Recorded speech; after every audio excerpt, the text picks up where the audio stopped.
Paula, ti que pensas? Eu se tuvera que facer un vídeo desto, eu faría do meu avó. Sobre o teu avó? Por qué?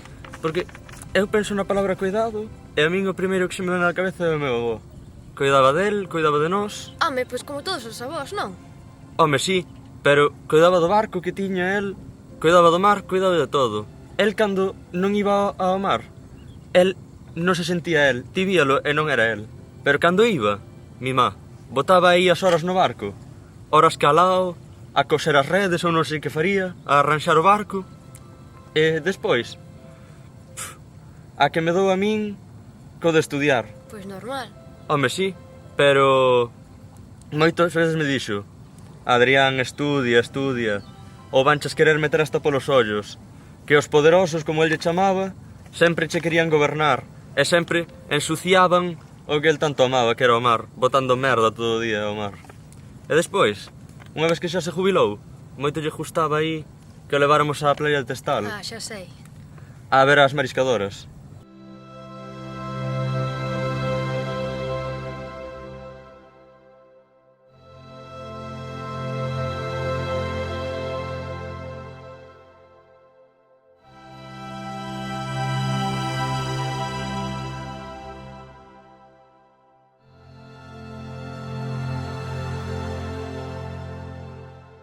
Moito lle gustaba ver esas mulleres mariscar.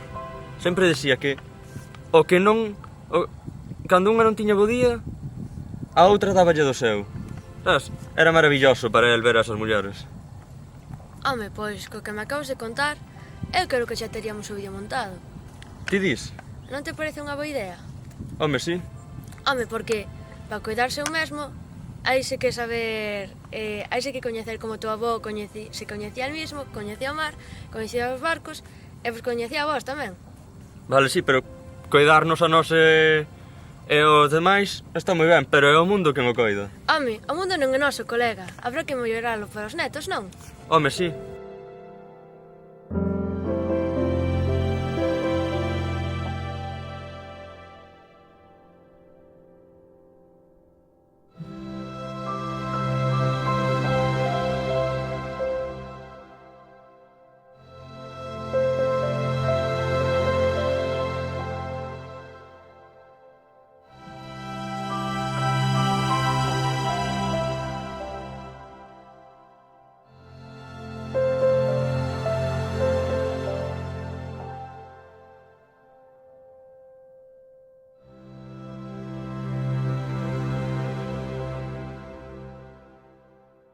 Esta ría está tamén conservada porque hai moitos mariscadores desde hai séculos mariscando aquí. É dicir, se non existiran os mariscadores, isto que vedes así non era así.